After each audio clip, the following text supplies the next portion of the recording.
우리 시대가 초특급 과학 문명의 시대입니다.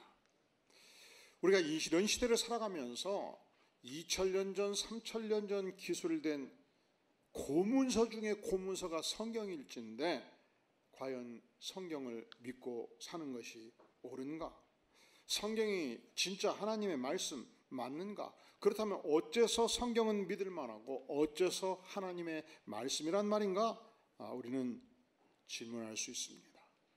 성경은 성경의 원래의 저자가 하나님이라 선포합니다. 하나님이 가라사대 여호와 하나님께서 말씀하시되 명백하게 하나님의 선포로 기록하고 있습니다. 자, 원저자가 누구라고요? 하나님이시죠. 그리고 하나님은 하나님의 손으로 성경을 쓴 것은 아니고요, 하나님을 출중하게 믿는 성도들을 선정하셔서 인간 저자를 통해서 성경을 기록해 주신 것입니다. 그런데 그 저자들이 대부분 저와 같이 하나님만을 섬기는 직업, 목회적 직업, 성경 연구를 필생의 일로 알고 사역하는 신학자들이 대부분 아니었어요. 여러분과 똑같은 성도들이었습니다. 다윗, 그는 팔레스타인 지역에서 가장 강력한 국가를 형성했던 이 히브리 민족의 정치 지도자, 왕이었습니다. 모세, 그는 지중해안 전체에서 가장 권력이 강했던 애굽의 왕과 싸워 이기고 노예된 백성을 탈출시켰던 출중한 정치 지도자요, 하나님의 선지자였습니다. 아모스, 그는 평생 동안 땅 파고 농사지었던 농부의 신분이었는데 하나님의 부름을 받고 성경을 저술했습니다. 룻, 그는 히브리 민족이 아니었습니다. 모압의 여인이었습니다. 이방 여인으로 하나님의 말씀을 남긴 것입니다. 다니엘, 그는 유다가 멸망하였을 때 포로로 잡혀갔고, 그래서 이방 국가에서 임금님 다음으로 1인자로 총리 대신으로 오랫동안 사역을 했던 정치 지도자였습니다. 신약에서 볼까요? 요한과 베드로는 어부 출신이었습니다. 누가복음과 사도행전을 썼던 누가는 의사요 역사가였습니다. 그리고 예외적으로 딱 한 사람, 바울만 성경 연구, 율법 연구 전문가였습니다. 이 1600년이라는 기나긴 세월 동안 이 66권의 성경을 저술할 때 저자가 몇 명이었을까요? 3명? 5명? 10명? 20명? 아닙니다. 40여 명에 이릅니다. 그런데 저들은 함께 모여서 일주일에 2시간씩, 3시간씩 이 논리 일관성을 위해서 이 거대한, 페이지로 치면 이게 2000페이지에 달하는 거대한 성경의 내용이 충돌하지 않도록 매주 서너 시간 회의를 하고 작성하고, 회의를 하고 나누어서 작성하고 하는 것이 전혀 아니었습니다. 불가능하지요. BC 천년경 다윗이 어떻게 AD 1세경 베드로와 협의할 수 있었겠습니까? 그럼에도 불구하고 이 66권의 성경은 피차 충돌하지 않습니다. 이 66권의 성경이 가르치는 명백한 목표는 이 성경을 읽는 모든 백성들이 하나님을 사랑하고 영혼을 사랑하도록 돕습니다. 하나님의 위대한 나라가 이 안에 전개됩니다. 하나님께서는 백성들과 관계를 맺으실 때 언약으로 관계를 맺으시고 창세기에서부터 계시록까지 이 언약의 활동, 확장, 발전 과정을 기술해 주고 있습니다. 그런데 놀라운 사실은 끔찍할 정도로 논리 일관성을 보유하고 있다는 것입니다.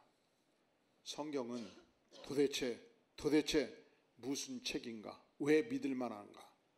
바로 이 수많은 저자들이 기나긴 세월을 통해서 기술했음에도 불구하고 논리 일관성을 가질 수 있는 유일한 이유는 성경의 원저자가 하나님이시기 때문에, 그래서 우리는 성경을 하나님의 말씀으로 믿고 따르는 것입니다.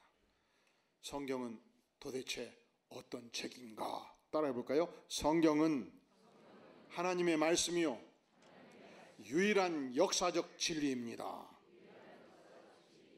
그렇지 않습니까? 40여 명의 제자들이 1600년에 걸쳐서 기술했음에도 불구하고 논리 일관성이 있습니다. 목적이 일정합니다. 하나님 사랑, 이웃 사랑을 강조합니다. 그리고 이 성경 전체는 성경적 세계관을 보여주고 있습니다. 첫째로 이 우주와 인생은 하나님이 창조하셨다. 일관성 있게 선포합니다. 저절로 세상이 생겼다. 어쩌다 보니까 우연히 생겼다. 그러지 않습니다. 일관성 있게 전능하신 하나님께서 창조하셨다 말씀합니다. 두 번째, 성경이 보여주는 세계관은 그럼에도 불구하고 우리 인생들이 하나님을 배신함으로 말미암아 인간 세상에 타락과 악과 죽음과 심판이 임했다는 것입니다. 인간이 위대한 존재예요. 보통 존재가 아니에요. 핵무기도 만들어냈잖아요. 달나라도 가잖아요. 요즘은 모든 보험이 다 녹음을 해버린대요. 응? 녹음이 어마어마해요. 그게 다 어디에 저장되어 있는지 아셔요? 요즘은 뭔 얘기하면 막 전체를 녹음하는 사람이 있더만. 응? 그래가지고 뭔 일이 생기면 3년 전도 딱 찾아갖고 틀어주는 거예요. 가끔 저도 그런 생각을 해봐요. 누가 목사님이 그때 그렇게 말씀했잖아요. 난 안 했는데 했어요. 그래서 내가 그렇게 말을 할 수 없는 이유를 첫째로, 둘째로, 셋째로 쫙 설명해 주거든요. 그래도 했다고 그러면 물러서요. 뭐 했겠죠. 근데 저는 속으로 그 했다는 말을 믿어요, 안 믿어요? 안 믿어. 근데 기억력에 한계가 있으니까 져줄 뿐이지. 그럴 때 그런 생각이 들어요. 나도 녹음을 다 해놔야 되냐. 근데 안기로 작정했어요. 기억력이 부족하면 부족한 대로 살기로 했어요. 그 녹음해서 어디다 써먹을 것이요. 이겨먹으면 뭐 될 것이요. 그런데 이 과학 문명이 극도로 발달하다 보니까 어디까지 세상이 갈 줄 모를 만큼 이 저장되고 확인되고 확장이 되지 않습니까? 인간이 위대해요. 그런데 인간이 아담과 하와가 타락한 이후로 하나님을 배신한 이후로 하나님 앞에 설 수 없는 전적으로 하나님 앞에 타락한 존재라고 성경은 말씀합니다. 성경적 세계관, 첫째로 하나님이 세상과 인생을 창조했다. 두 번째로 인간은 하나님을 배신함으로 이 땅에 죽음과 타락과 심판이 왔다. 성경을 말씀하는 것이죠. 우리가 인생과 역사를 생각하면 설명이 안 되는 부분들이 있어요. 예컨대 히틀러가 유대인들을 600만 명을 죽이지 않습니까? 그런데 그는 공정한 국민 투표를 통해서 한 정당이 정권을 장악했고 공정한 과정을 통해서 총통으로 임명이 됐어요. 그런데 그가 600만 명을 죽였고, 그런데 그 정권이 유럽 전체의 전쟁을 일으켜가지고 5천만 명을 죽였다면 인간의 판단이 언제든지 옳습니까? 인간의 국민투표가 언제든지 옳습니까? 국민의 결정은 언제든지 옳습니까? 아니잖아요. 중요한 의사결정의 과정 중에 하나지, 다수결은 중요한 의사결정 중에 하나지 항상 옳다고 말할 수가 없는 거예요. 왜냐하면 이걸 설명할 수 있는 유일한 근거는 인간이 타락한 존재라고 말할 때만 가능해요. 그런데 하나님을 모르면 이 세계관에 동의하기가 어렵죠. 왜냐하면 인간은 우수한 존재이기 때문에. 그래서 여러분, 인간은 집단 지성의 결정은, 국민의 결정은 틀릴 수 있다. 왜냐하면 우리는 하나님을 배신한 타락한 존재이기 때문에 그래요. 이것은 역사적으로 지난 5,000년의 문명사가 끊임없이 투쟁하고 충돌했던 내용이에요. 인간이 어떤 존재인가? 인간은 전적으로 선한 존재다. 그렇죠. 하나님의 형상으로 창조된 우리 인간은 전적으로 선한 존재일 수 있지요. 그래서 장자크 루소는 인간이 근본적으로 선한 존재인 만큼 인간이 개별적으로 사는 한 언제든지 선한 존재로 살 수 있다. 그래서 집단으로 살지 말고 자연으로 돌아가라. 자연에서 살면 인간은 선할 수 있다. 주장하잖아요. 공맹사상은, 공자맹자는 인간이 선한 존재로 봤어요. 끊임없이 수련하면 선할 수 있다. 근데 그것 갖고 설명이 안 되지 않습니까? 그래서 존 홉스는 인간의 존재는 어떤 존재인가? 만인과 투쟁하는 악한 존재다. 이것만이 인간의 본질을 설명할 수 있다 말하지 않습니까? 그런데 동양에서도 이름은 순자예요. 이름이 뭐라고요? 순은 순자. 우리 교회도 순자씨 계시라요? 순자. 그런데 순자는 인간 존재를 어떻게 봤냐? 죄악의 덩어리로 봤어요. 악을 창조하는 존재로 봤어요. 성악설의 입장에 쓴 거예요. 그런데 이상하죠. 중국 대륙 전체를 통일한 세력은 순자의 제자들이 통일을 했어요. 한비자. 그는 인간이 악한 존재이기 때문에 인간이 악을 행할 때 철저하게 법으로 다스려야 된다고 주장을 했고, 강력한 군대를 양성했고, 강력한 검찰권을 세웠고, 그래서 국가의 기강을 세웠고, 죄인들을 강하게 다스렸고, 그리고 중국 평원을 통일하게 된 것입니다. 그래서 우리는 혼란스러워요. 인간은 전적으로 선한 존재인가? 인간은 전적으로 악한 존재인가? 그렇습니다. 성경은 우리가 타락하기 전 하나님의 형상으로 창조되었을 때 하나님께서 우리를 선하게 창조하셨습니다. 여기서 그치지 않습니다. 인간이 하나님을 배신했습니다. 하나님을 떠났습니다.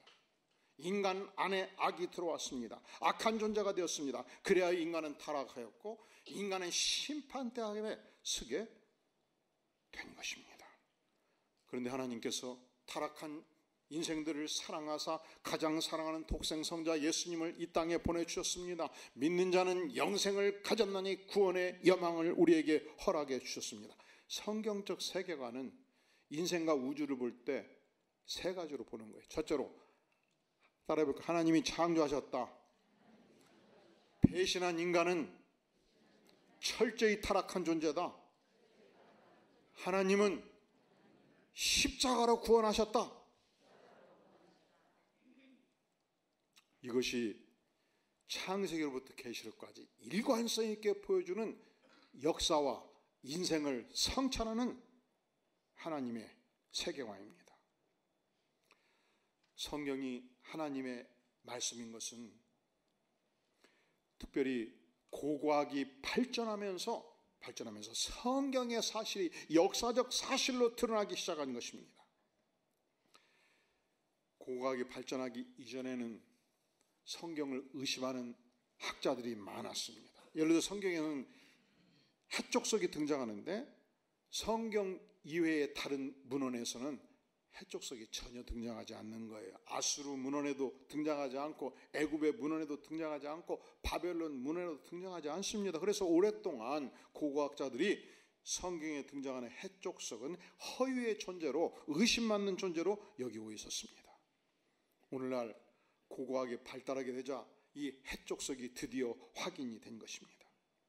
유명한 과학자요, 기독교 변증학자였던 헨리 모리스 박사는 이런 기록을 남기고 있습니다. 성경 역사의 정확성을 입증해주는 고고학적 유물이 대단히 많다. 그러나 성경의 기록의 오류를 증명할 수 있는 결정적 자료는 지금까지 단 하나도 발견되지 아니했다 말합니다. 이 성경 고고학 분야의 박사급 전문가들이 집필한 고고학 사전 서문에 이런 기록이 남아 있습니다. 고고학의 발전은 성경의 기록이 역사적으로 지리적으로 확실하다는 사실을 입증하는 데 크게 기여하였다. 자, 우리는 다시 처음의 질문으로 들어갑니다. 성경은 과연 어떤 책인가? 한번 따라해 볼까요? 성경은 하나님의 말씀이요 유일한 역사적 진리입니다.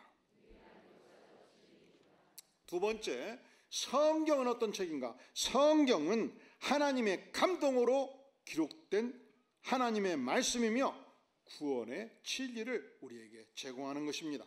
자, 우리 다 함께 15절 같이 읽어볼까요? 시작. 또 어려서부터 성경을 알았나니 성경은 능히 너로 하여금 그리스도 예수 안에 있는 믿음으로 말미암아 구원에 이르는 지혜가 있게 하느니라. 무엇에 이르는 지혜가 있게 한다고요? 구원에 이르는 영원한 구원을 우리에게 보여주는 것입니다. 또한 16절에서 모든 성경은 하나님의 감동으로 된 것으로, 따라해 볼래요? 교훈과 책망과 바르게 함과 의로 교육하기에 유익하니. 왜 그러는가? 성경만큼은 하나님의 영의 감동으로 기록됐기 때문에 그렇습니다. 여기서 감동이라는 단어가 헬라어로는 하나님의 입김을 불어넣은 말씀이 뜻이에요. 자, 이것을 우리가 이해하기 쉽게 풀어본다면 하나님이 주도적으로 개입해 주시고 하나님이 주권적으로 영향력을 행사해서 성경의 기록이 남게 되었다는 것입니다. 자, 바꿔 표현하면 성경만큼은 인간 뜻대로 인간의 의지로 기록된 말씀이 아니라는 거예요. 하나님이 의도를 가지고 기록하신 말씀이다, 이 말입니다. 베드로후서 2장 21절은 말씀합니다. 예언은 말씀은 언제든지 사람의 뜻으로 낸 것이 아니요 오직 성령의 감동하심을 받은 사람들이 하나님께 받아 말한 것이라 말씀하죠. 그러니까 성경이 기록될 때 하나님의 영의 감동으로 기록되었고, 우리가 오늘날 성경을 읽을 때 하나님의 감동을 받아서 읽을 때 이 말씀의 비밀이 열리고 깨우쳐지게 되는 것입니다. 배너의 원 작가 이름을 아시나요? 배너 영화 다 보셨죠? 배너 영화가 2번 나왔어요. 1956년도 1차, 이게 진짜 배너 영화예요. 그리고 리메이크 된 게 나왔고. 그런데 그 원저자 이름을 아시나요? 남북 전쟁의 영웅 루 윌리스라는 인물입니다. 그런 장군이었습니다. 그런 장군으로서 이 전쟁을 진두지휘하는데 너무 속상한 일이 많았어요. 뭐가 속상하냐? 막 총알이 빗발치는데 어떤 장병들은 고개를 숙이고 기도를 하고 있는 거예요. 밤에 되면 잠을 잘 자야 그 다음날 전투를 나갈 텐데 촛불 켜고 성경을 읽는 거예요.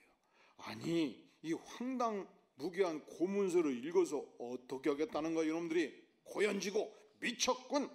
이 구닥다리 고문서를 믿고 있다니. 전쟁 끝나면 내가 할 일이 남았다. 기독교를 박멸하는 일이다. 성경을 박멸하는 일이다. 마침 전쟁이 끝났습니다. 그가 이 성경이 허구투성인 것을 밝히기 위해서 진짜 이것을 잘 밝히려면 뭐가 필요해요? 뭐가 필요해요? 본격적으로 연구를 해봐야 되겠죠. 저는 요즘 정치, 경제, 사회, 문화, 이 한국 사회에 진행되는 현상을 보면서 잘 이해가 안 돼가지고 이 분야의 전문가들을 만나면 묻고 또 물어요. 야당 지도자들을 만나면 묻고 또 물어요. 여당 지도자 비슷한 사람 만나면 묻고 또 물어요. 도무지 이해가 안 되는 일이 많아서. 그런데 모든 분야에서 일어나는 부패한 현상은 성경적으로 설명이 아주 간단해. 아담의 후손으로서 인간은 어떤 존재다? 철저하게 부패한 존재다. 그렇게밖에 설명이 안 돼요. 그런데 루 윌리스는 이 성경이 허위문서인 것을 증명하기 위해서 본격적으로 성경을 연구하기 시작한 것입니다. 그는 제대로 연구하기 위해서 이 성경의 본 고장인 예루살렘까지 들어갑니다. 팔레스타인까지 들어갑니다. 심지어 로마시 고문서 보관소까지 들어가서 연구를 거듭합니다. 그런데 오늘날 성경을 연구하고 있는데 갑자기 가슴이 막 뜨거워지는 거예요. 내가 왜 이러지? 그리고 신약 성경을 읽는데 막 예수님의 사랑이 막 나를 너무 압도하는 거예요. 그 은혜가, 그 자비가, 십자가 앞에 예수님이 막 나를 막 완전히 짓눌러버리는 거예요. 그래서 그가 무릎을 꿇고 눈물을 흘리고 기도를 시작했습니다. 과연 예수님은 사랑이십니다. 과연 예수님은 내 인생의 주님이십니다. 그가 예수님을 영접합니다. 지금까지는 성경을 비판하고 찢어 발기는 것이 인생의 목표였습니다. 예수님을 영접한 다음에 그 인생의 목표가 바꿔진 것입니다. 성경이 너무 소중한 하나님의 말씀으로 이해가 되기 시작한 것입니다. 그는 성경을 비판하는 붓을 꺾고 이 성경의 진리를 선포하는 붓을 다시 들기 시작한 것입니다. 그리고 그 인생에 처음이자 마지막 작품 하나를 남겨요. 그게 무엇입니까? 배너. 이 배너를 통해서 전 세계에 수천 수만의 영혼과 신금을 울리는 위대한 은혜의 작품을 남기게 된 것입니다. 우리가 성경이 무엇이냐고 묻는다면 성경은 하나님의 감동으로 쓰여진 하나님의 말씀이라고 답변하죠.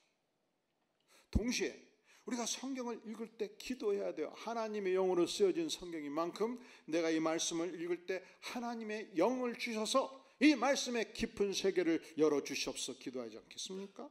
성령 임해서 이 말씀을 열어주시면 루이스에게 임했던 구원의 영광도 임하고 또한 구원의 능력과 은혜가 우리 심령에 임하게 되는 것입니다.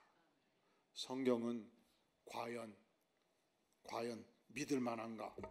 사랑하는 성도 여러분, 여러분들은 이제 3월 25일부터 성경은 과연 믿을 만한가 8일에 걸쳐서 낱낱이 자세하게 밝혀주는 진리의 능력을 맛보게 될 것입니다.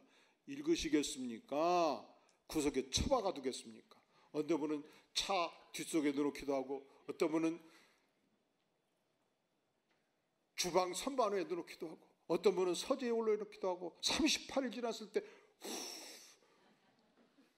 불어서 내가 읽을 건데 이런 우를 범하지 않도록 열심히 하루에 30분씩 읽고 은혜 받는 삶을 사실 수 있기를 주의 이름으로 축원합니다. 성경은 과연 어떤 책인가? 따라해 볼까요? 성경 말씀은 인생의 길을 환하게 비추어주는 등불입니다. 왜냐하면 성경은 16절 모든 성경은 하나님의 감동으로 된 것으로 첫째로 교훈과 둘째로 책망과 셋째로 바르게 함과 넷째로 의로 교육하기에 유익하다 선포하지 않습니까? 교훈, 인생이 마땅히 걸어가야 될 도리와 진리를 말합니다. 책망, 우리 인생이 무엇이 잘못된가를 밝히 보여주는 하나님의 선언입니다. 바르게 함, 우리 인생의 잘못된 점을 수정하고 정정하고 고쳐주는 것입니다. 이 국어 문법에 아주 출중한 분들은 어떤 책을 읽을 때 좀 힘들어요. 우리는 빠른 속도로 읽어보니까 어디가 좀 교정자가 있어야 넘어가거든요. 그런데 국문법의 8부분은 탁 나올 때 빨간 생님으로 동그라미를 탁 쳐요. 틀렸다. 거기서 멈추라래. 도대체 이게 어디서 나온 출판사냐? 02-596-2018 딱 전화를 걸어요. 무슨 책 72쪽 위에서 두 번째 틀렸어요.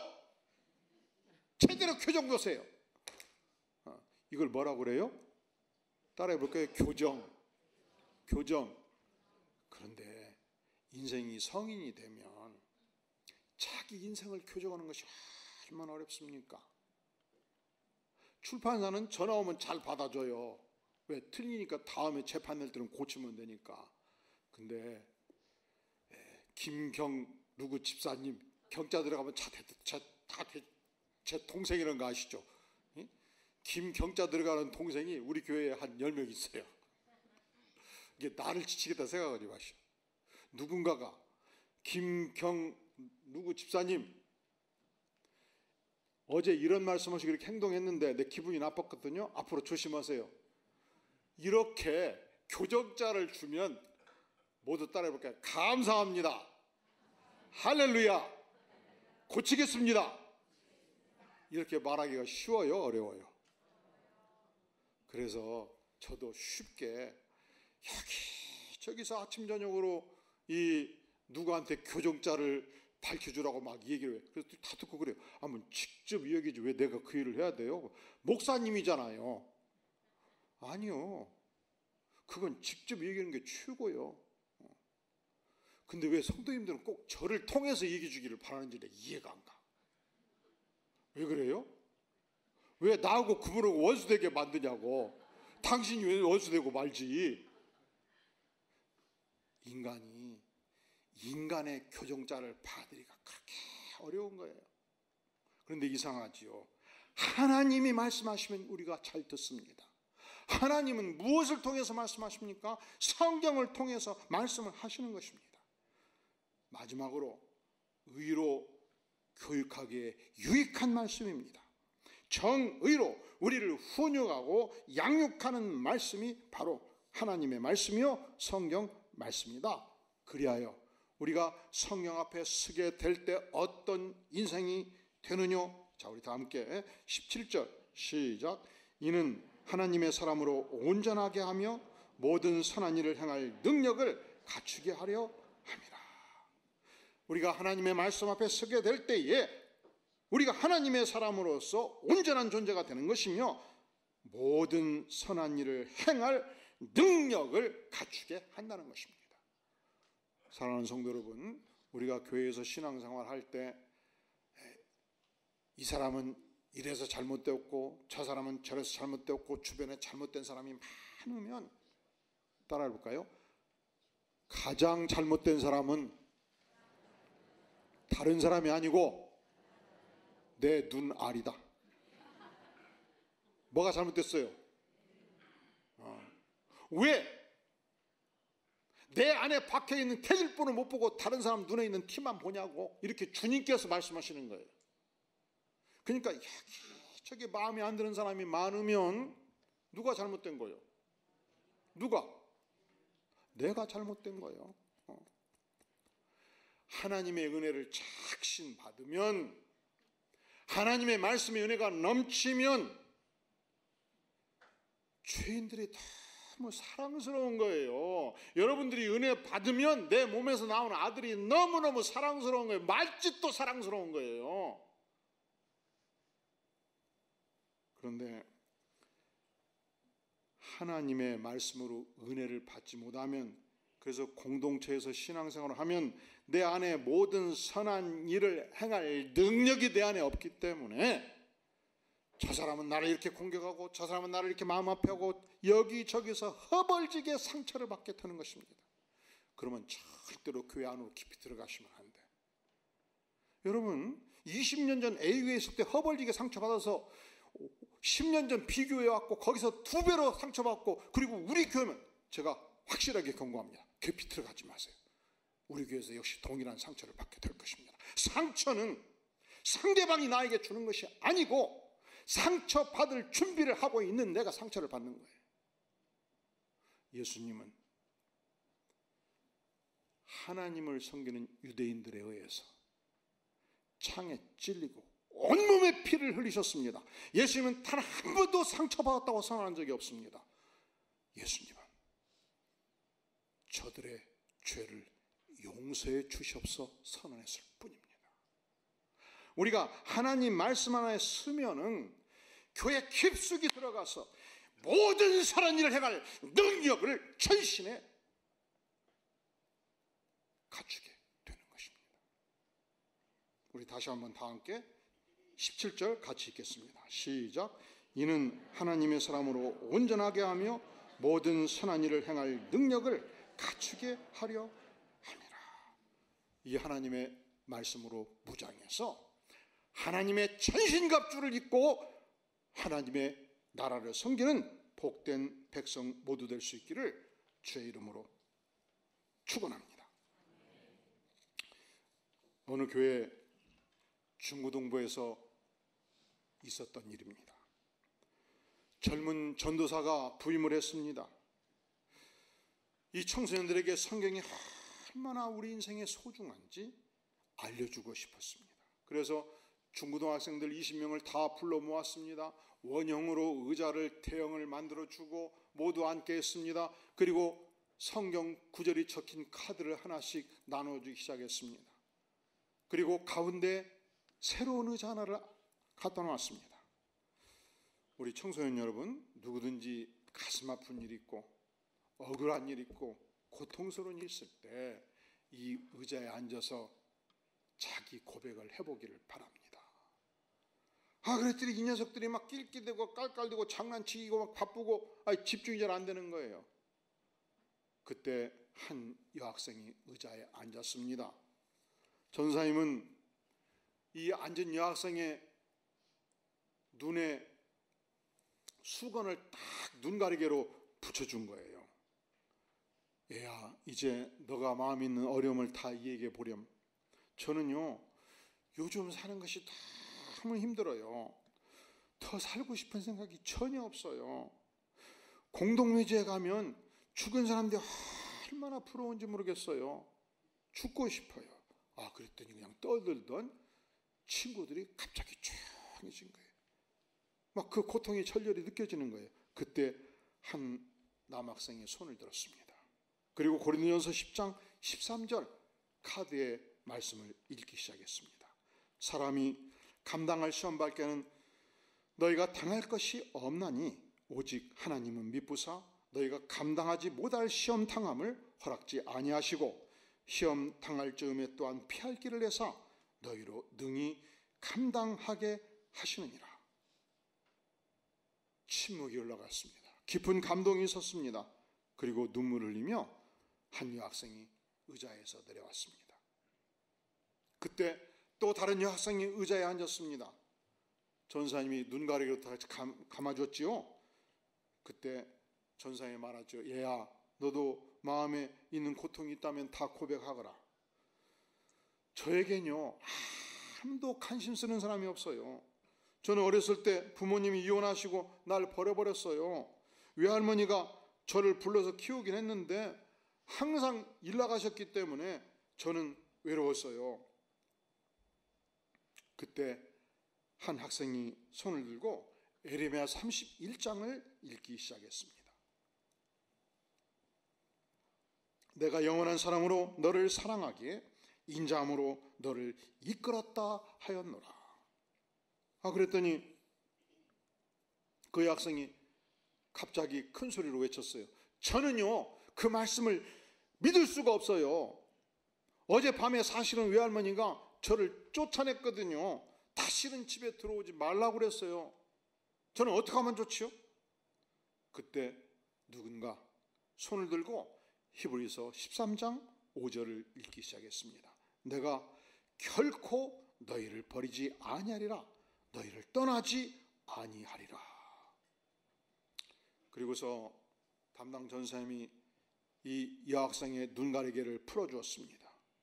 그랬더니 이 학생이 펑펑 울면서 이렇게 말했습니다.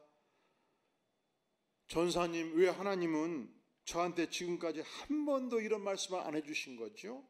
진즉 말씀해 주셨으면 너무 좋았을 텐데요. 그때 전사님이 말합니다. 아니, 얘야, 지금 하나님은 너에게 말씀하신 거란다. 성경 말씀은 모든 인생의 빛이고 생명이고 길잡이일진데 하나님께서 오늘 너에게 감동으로, 영감으로, 생명으로 들으라고 들려주신 말씀이 네 귀에 들렸으면 그것이 바로 하나님이 너에게 주시는 말씀이란다. 자, 다시 처음의 질문으로 들어가겠습니다. 성경은 어떤 책입니까? 따라해볼까요? 성경은 내게 주시는 하나님의 말씀입니다. 성경은 유일한 역사적 진리입니다. 성경은 하나님의 감동으로 된 말씀입니다. 성경은 구원의 진리입니다. 기도하겠습니다. 영광의 주님, 우리에게 위대한 성경 말씀을 주시니 감사합니다. 우리가 이 성경 말씀 붙들고 성령의 감동으로 말씀을 읽을 적마다 인생의 길잡이가 되기를 구하고 이 말씀이 생명이요 빛이요 진리요 능력으로 역사하기를 구합니다. 특별히 우리가 이번 봄학기 캠페인을 진행할 때 이 성령의 진리의 능력을 알고 언약 백성의 축복을 온전히 누리게 도와주시옵소서. 예수님의 이름으로 간절히 기도하옵나이다. 아멘.